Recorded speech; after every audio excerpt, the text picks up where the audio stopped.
Nous allons poursuivre aujourd'hui l'analyse du préambule de la Constitution de 1946, partie intégrante de la Constitution actuelle de la Ve République, dans ce qui est nommé le bloc de constitutionnalité. L'article 10 dit la chose suivante. La nation assure à l'individu et à la famille les conditions nécessaires à leur développement. Ici, en dehors de l'affirmation de la famille comme une entité importante de la société, on peine à comprendre la fonction de cet article. L'article apparaît comme une pétition d'intention, dont les implications pratiques sont difficiles à envisager, tant la notion de développement est large. Un point de pénalité sera donc attribué à cet article 10 pour imprécision. Une fois de plus, pourrait-on dire. À ce stade, on serait même tenté d'attribuer une pénalité pour inefficience, puisqu'on ne voit pas de quoi il s'agit précisément. Pourtant, l'emploi du mot « assure » est fort, car il suppose une forme de garantie de service par la nation. En fait, cet article est une des bases principales de l'ordonnance du 4 octobre 1945 instituant la sécurité sociale, et dans ce cas particulier de sa branche famille. En conclusion, cette imprécision, pour efficace qu'elle fut historiquement, offre une opportunité de remise en cause de la sécurité matérielle d'existence et de déploiement des familles et des individus. Voilà donc l'analyse que je livre à mes collègues du CRC aujourd'hui. Merci Luc, concis, précis, clair. Qui réagit en premier entre Christian et Jean-Charles? Messieurs, je vous laisse la primeur. Je préfère que ce soit Christian, là, pour le coup, quand même. Bien, alors, la nation assure à l'individu et à la famille. Bon, c'est-à-dire à tout le monde. Parce que, cette déclaration d'intention, je ne me souviens plus le terme exact que Luc a employé, hein, c'est de toute façon, c'est tout sauf une loi, sauf une règle, c'est une déclaration d'intention. Elle s'adresse à l'individu, donc tout ce qui concerne le particulier, et elle s'adresse également à la cellule familiale. Donc elle introduit effectivement cette notion de famille dans la Constitution. Jusqu'à présent, la Constitution, c'était l'affaire du citoyen vis-à-vis de la collectivité. Là, on a une entité famille. Bon, ça ressemble un peu à du pétinisme, disons, républicanisé, mais bref. Les conditions nécessaires à son développement. Alors, Luc a raison de dire développement, on ne sait pas ce que c'est, donc c'est extrêmement imprécis, mais moi je dirais c'est extrêmement ambitieux surtout. C'est imprécis, oui, parce qu'on ne sait pas ce que c'est que le développement, mais c'est extrêmement ambitieux, parce que dire qu'un État va assurer à la fois, disons, aux entités particulières et aux entités familiales, les conditions de leur développement, bon, ça me paraît d'une ambition folle. Donc c'est plus qu'un prêche, c'est presque une incantation divine. Bon, et donc j'y vois là pas tellement ce que nous a dit Luc, c'est-à-dire l'énoncé de la sécurité sociale, je pense que c'est plutôt dans l'article 11, parce qu'on parle de développement, on ne parle pas de sécurité. Il n'y a pas du tout le mot sécurité dans l'article 10, qui apparaît par contre dans l'article 11. Ce qui est vraiment frappant dans cet article 10, c'est qu'on nous parle de développement. Mais qu'est-ce que c'est que cette histoire de développement? On n'en a jamais entendu parler dans les différentes constitutions, même la constitution montagnarde de 93 ne s'est pas risquée à dire qu'elle allait développer les gens. Voilà. Bon, donc on est là face à une notion qui, enfin, moi ça me laisse pantois parce que il y a une espèce d'association d'ambition et de non-précision et d'imprécision qui dépasse toutes les critiques qu'on avait pu faire jusqu'à présent sur différents articles et des éléments du bloc constitutionnel. Voilà ce que j'ai à dire sur cet article 10 pour l'instant. Parfait, merci beaucoup Christian. Aussi court et incisif. Jean-Charles, est-ce que tu veux poursuivre? Oui, j'arrive. Alors, oui. Alors, effectivement, moi, ce sur quoi j'ai chopé, c'est l'introduction, effectivement, du mot famille, qui peut-être, enfin, je n'ai pas la connaissance exhaustive de tout le texte ou les textes apparentés, mais la notion de famille, effectivement, n'est pas rarement et directement désignée, et une sorte de cellule, enfin première cellule, premier cercle autour du citoyen. Pour l'instant, on parlait du citoyen aussi. Il faut noter que là, on parle d'individu. Donc, il y a une modification de vocabulaire. Et on voit aussi que il y a développement aussi qui intervient et qui est un nouveau terme à mettre au lexique de ces articles fondateurs. Et là aussi, carrément, on change de direction par rapport aux garanties, aux principes, aux différentes directions et intentions qu'affirme en général ce genre de texte. Donc, on a l'impression que ce sont d'autres personnes qui auraient rédigé cette chose-là, mais on n'était pas là vraiment pour exactement savoir comment ça s'est passé, mais on a quand même l'impression il ressemble pas aux autres. Il n'a pas une même couleur, cet article, à cause des termes et des intentions des personnages qu'il met en scène, et même le verbe assure sur lequel s'est arrêté Luc. Bon, il n'a rien de plus fort que des termes comme proclame ou garantie, ou enfin ce genre de verbes qu'on voit dans d'autres articles. Mais il y a quand même dans le verbe assure et le fait qu'on le voit rarement encore une portée intentionnelle différente. Donc franchement, cet article est à fouiller. Et il y a aussi le terme condition nécessaire. Et là, condition nécessaire, Christian a parlé d'intention vraiment importante, lourde. Et là aussi, les conditions nécessaires, c'est à la fois flou, mais c'est ambitieux. Voilà, c'est ce que disait Christian. C'est très ambitieux, c'est-à-dire que assurer les conditions nécessaires, c'est du genre, on se met sous le joug quasiment d'une obligation de remplir, même si dans d'autres articles, on voit le verbe garantir, intervenir, par exemple. Garantir quelque chose, c'est aussi s'engager à...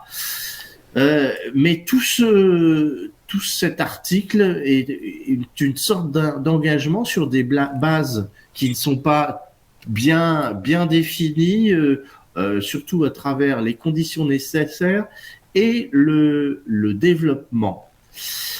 Je pense qu'on devrait creuser aussi ce terme de développement, parce que nous, dans notre jargon et la façon dont on peut regarder et lire ce genre d'article, développement, ça engage peut-être à penser au capitalisme ou à l'épanouissement ou alors à l'épanouissement social. On peut mettre beaucoup de termes dans le mot développement à cette époque-là. Qu'est-ce que voulait dire le mot développement dans leur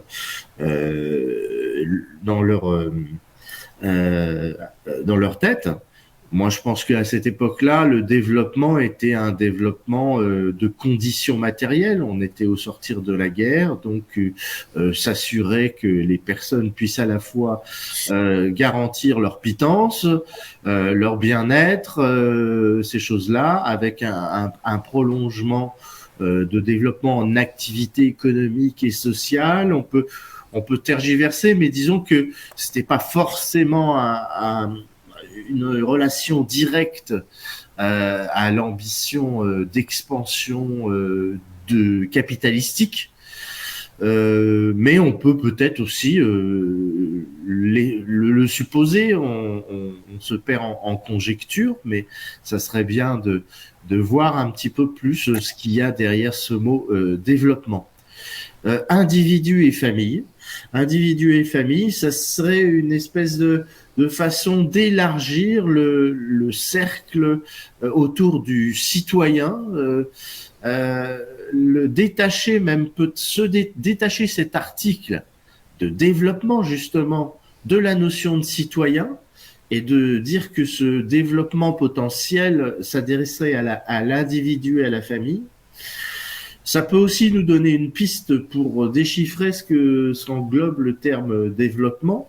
C'est-à-dire que le développement ne s'adresserait pas aux citoyens en tant que tel, puisque citoyen n'est pas peut-être considéré comme une unité de production ou une unité de croissance ou quelque chose à développer en soi, mais l'individu à titre personnel, développement personnel, réussite personnelle, et la famille en tant que base d'unité, l'unité minimale de la société, la communauté minimale de la société.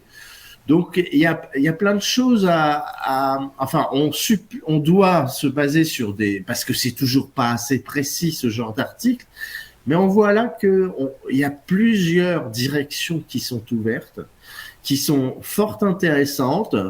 L'étude du contexte nous apporterait beaucoup plus, certainement, et peut-être que vous-même, à côté de moi, aurez plus d'indications pour répondre à certaines questions que je suis en train de poser. Mais cet article est très intéressant.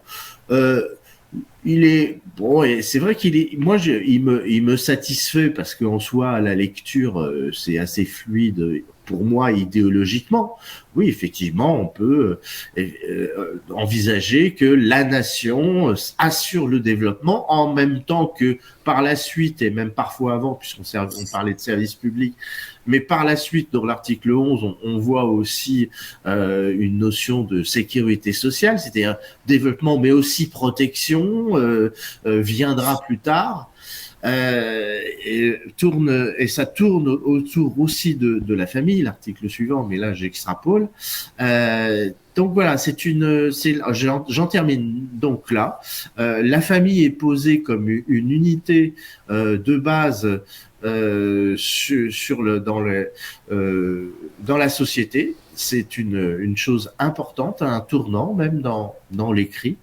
Cette affaire de développement mérite beaucoup de commentaires et je viens d'en faire quelques-uns. Voilà, j'en termine là pour l'instant. Merci Jean-Charles. Je prends mon tour. Alors, moi, cet article 10, comme vient de le dire Jean-Charles, me plaît dans le principe, même si effectivement il est imprécis dans quelles sont les conditions qui sont nécessaires au développement. Qu'est-ce que le développement? Est-ce que le développement est synonyme ici, et je pense que c'est le cas, d'épanouissement? La première question quand même, c'est de s'interroger sur la nation assure. Est-ce que, il me semble que dans vos esprits à tous les trois, nation est un mot qui se substitue au mot État, mais est-ce que la nation, c'est pas plus large que le seul État? Et donc, est-ce que c'est pas toute la société, toute la collectivité qui doit participer à l'assurance pour les individus et la famille des conditions nécessaires au développement, donc y compris les activités privées, économiques, etc. Est-ce que c'est le seul État? Peut-être que on peut élargir cette notion de nation à toute la société.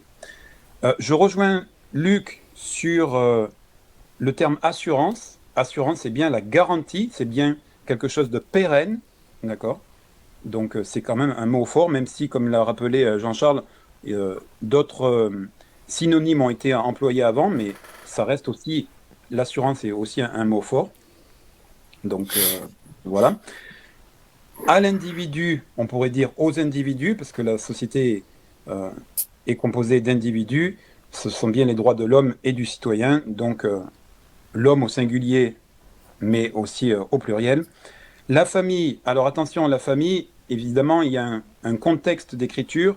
La famille, et même jusqu'à aujourd'hui, et peut-être même dans vos esprits, messieurs, la famille, c'est un papa, une maman, et un ou plusieurs enfants, des grands-parents, etc.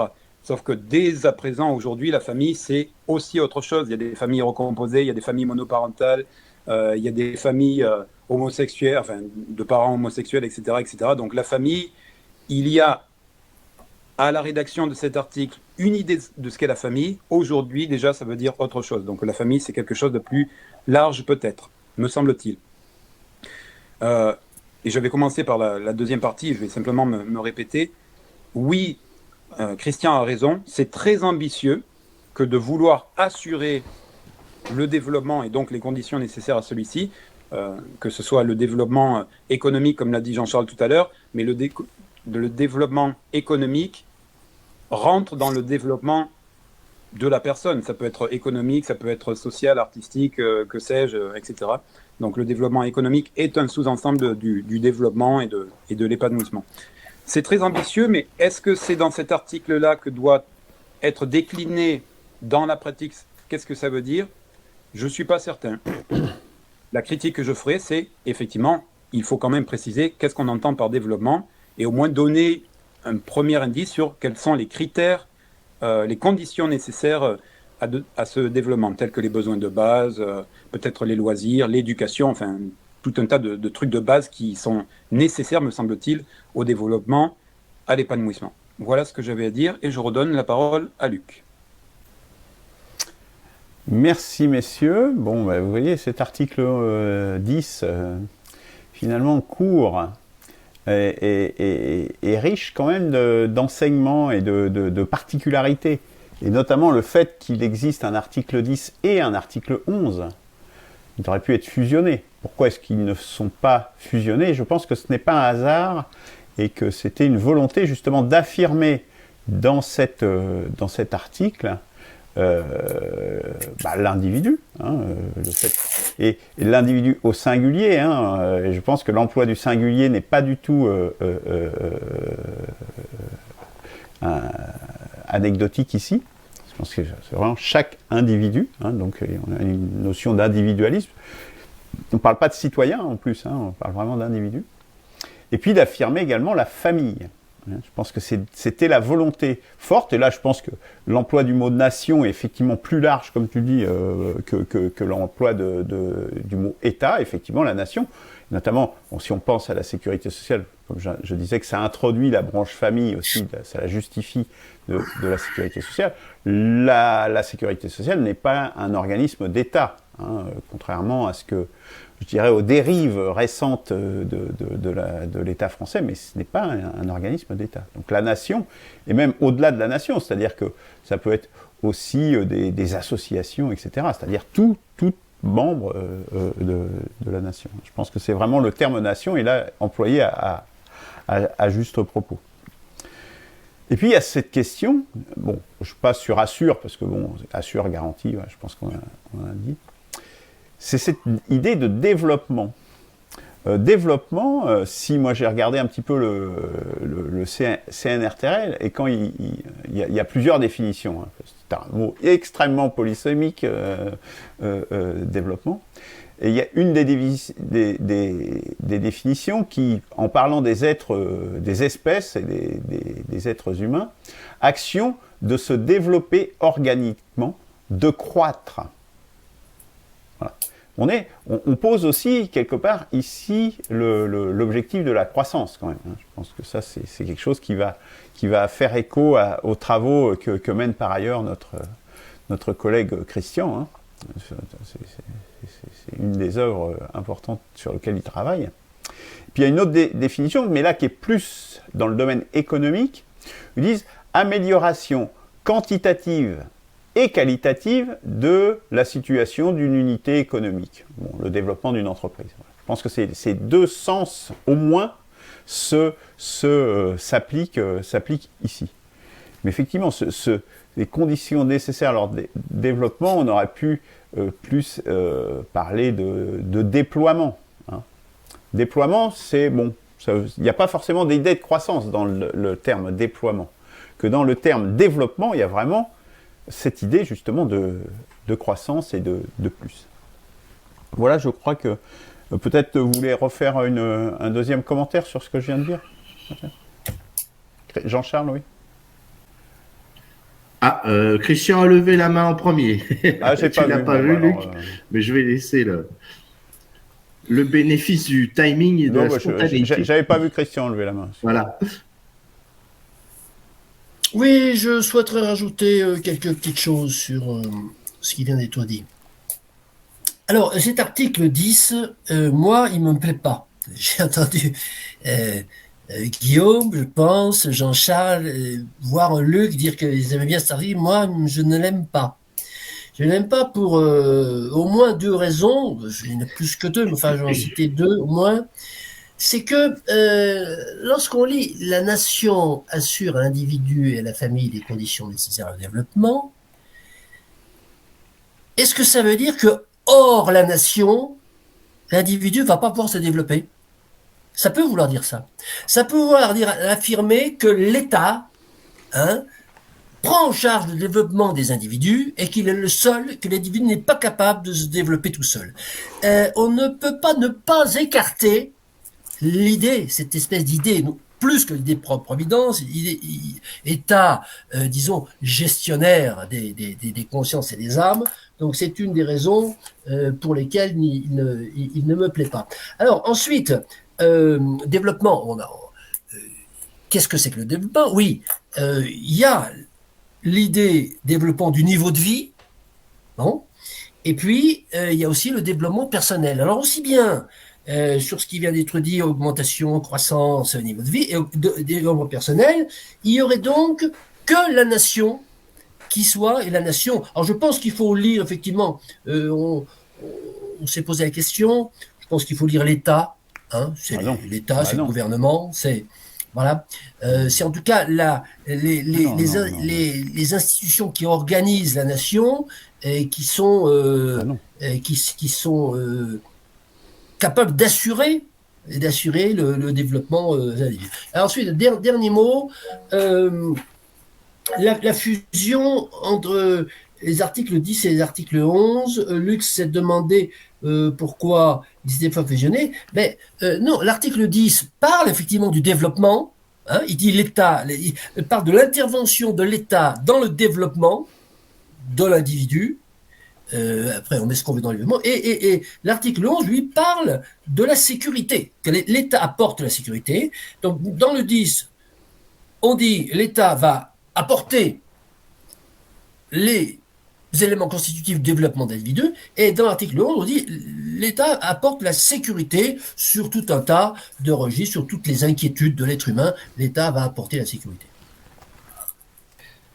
Alors,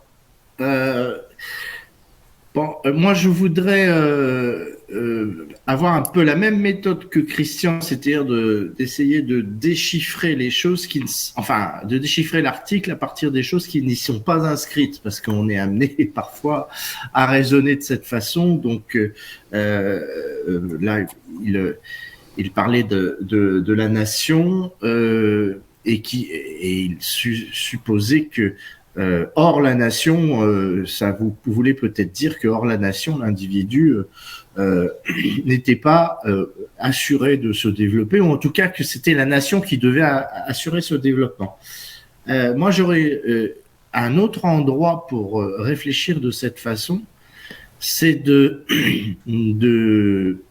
dire que le développement, alors pour répondre à la question de savoir si on parle d'épanouissement ou de développement économique,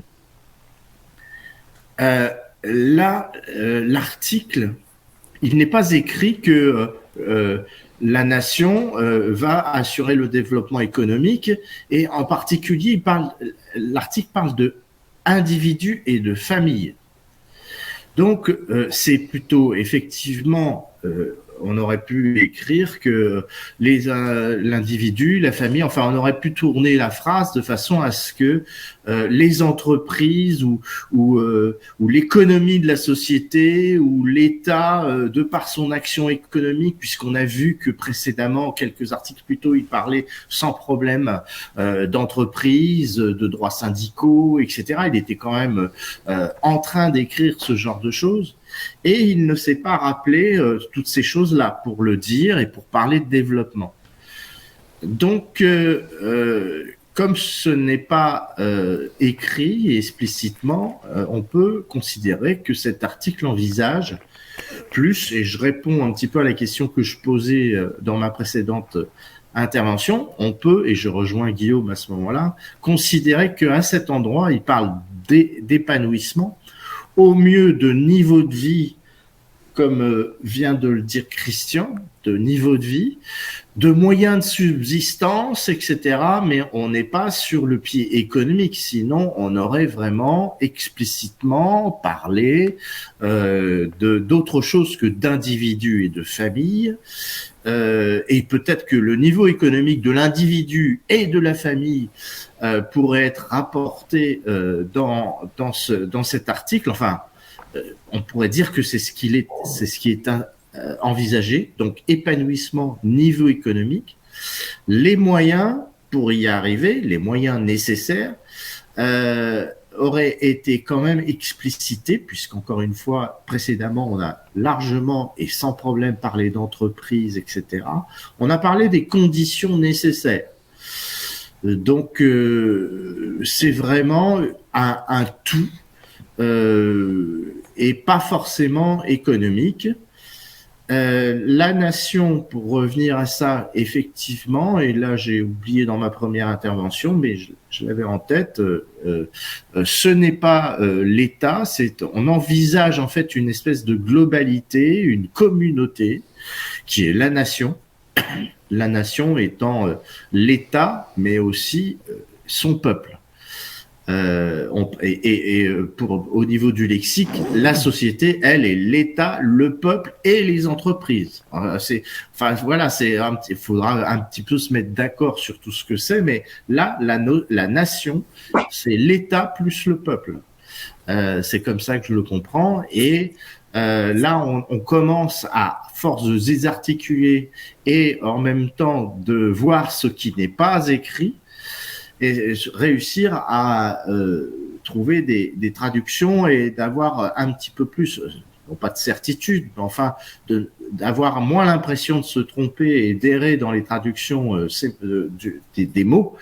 Là, on arrive quand même à un développement, encore une fois, niveau de vie, à force de décortiquer le truc, on parle d'un niveau de vie, que la nation, c'est-à-dire l'État avec son peuple, a un effet bénéfique dans le sens de développement. Ensuite, il y a la notion de croissance, dont a parlé Luc. Là, effectivement, est-ce que développement veut dire croissance? En tout cas, augmentation de quelque chose. Augmentation de quelque chose, est-ce que c'est une croissance économique? Là, on ne parle pas d'économie, mais au mieux, à mon avis, on parle de niveau de vie. On parle peut-être même de bien-être ou de valeur de bonheur ou encore une fois d'épanouissement. Je pense qu'on peut s'en tenir là. Sinon, l'article, si c'était basé sur des critères économiques, aurait été un petit peu plus explicite, ou à un endroit, on aurait eu un indice où les rédacteurs auraient effectivement voulu parler directement et caractériser leurs propos autour de la sphère économique. Voilà. Merci Jean-Charles pour ce rajout. Il faut que je m'en aille dans 5 minutes, donc j'ai moins de 5 minutes pour vous expliquer mon point de vue ici. Je suis d'accord avec Christian quand il suppose que nation peut vouloir dire État. Apparemment, Luc, Jean-Charles et moi, on est d'accord pour élargir à la définition de société. mais effectivement, on pourrait le lire Non, comme pas de société. nation égale État, et donc, Non, nation. si c'est un État totalitaire qui veut tout contrôler, je rejoins l'inquiétude de Christian, mais ça dépend de ce qu'on entend par nation, et encore une fois, c'est une question de manque de définition. Attention quand même si on parle d'État, et donc quelque chose d'assez négatif, alors que nous, on essaye d'élargir à l'ensemble des individus, là, il y a bien marqué dans l'article 10, la nation assure à l'individu et à la famille les conditions nécessaires au développement. C'est-à-dire que l'État ne va pas donner à manger, ne va pas donner la santé, ne va pas donner directement les choses, mais va assurer les conditions qui vont permettre peut-être aux individus eux-mêmes, à la famille, etc. Donc, des lois, la justice, un territoire défendu, etc., etc. Enfin, tout un tas de conditions qui vont être nécessaires pour que les individus eux-mêmes puissent se développer. D'accord ? Le terme condition, c'est pas la même chose que de dire la nation assure à l'individu et ses besoins naturels, ses besoins de base, je sais pas quoi. Donc eau, nourriture, énergie, etc. Là, ce sont les conditions. Ok ? Donc quand il y a une structure étatique ou sociale, pas sociétale, sociale, etc., ça pose un cadre qui permet ensuite le développement des individus et de la famille. Alors que dans des sociétés ou pseudo-sociétés non organisées, chaotiques, eh bien, il n'y a pas les conditions nécessaires qui permettent le développement. Je ne sais pas si je me fais comprendre. Donc, il me semble quand même qu'il y a une nuance. Là, on introduit l'assurance des conditions, telles que la justice, telles que des lois, telles que ceci, telles que cela, etc. Voilà, j'en finis là-dessus. Je vous laisse réagir, mais sans ma présence. À la prochaine fois, messieurs. Bon, à la prochaine fois, Guillaume. Merci de cette intervention tout à fait importante et nécessaire et d'avoir souligné le fait que la seule chose qui est assurée, qui est garantie, ce sont les conditions nécessaires. Et c'est plus qu'anodin. Et c'est ce qui, je dirais, pour moi, élimine, ou disqualifie un peu l'interprétation, la surinterprétation que fait, à mon avis, Christian, de dire, attention, c'est très intrusif. Au revoir, Guillaume. C'est très intrusif, j'y vois un État déjà dirigiste, etc. Alors le mot employé, c'est vraiment nation, c'est pas le mot État. Hein. Donc, ne substituons pas les mots, ils ont quand même un sens, même s'ils sont un peu imprécis. État et nation, c'est quand même, on voit bien que c'est quand même pas la même chose. Donc là, moi je pense qu'il y a quand même, il faut lire au-delà de ce qui est écrit, certes peut-être, mais il ne faut pas non plus faire dire des choses qui n'y sont pas. Hein. Et là, pour le coup, effectivement, en assurant que les conditions, on peut même faire la critique opposée. C'est-à-dire que, là, on est sur les garanties du développement, donc c'est un petit peu différent. Mais on pourrait très bien dire que pour la nourriture, pour le logement, pour la santé, la nation, non seulement le garantit directement, c'est-à-dire que si vous crevez de faim, eh bien, on va vous donner à manger directement. Alors que là, on est juste sur les conditions nécessaires. Effectivement, on peut le voir en positif comme en négatif, en vérité. Voilà, sinon, c'est à peu près tout ce que j'avais ajouté.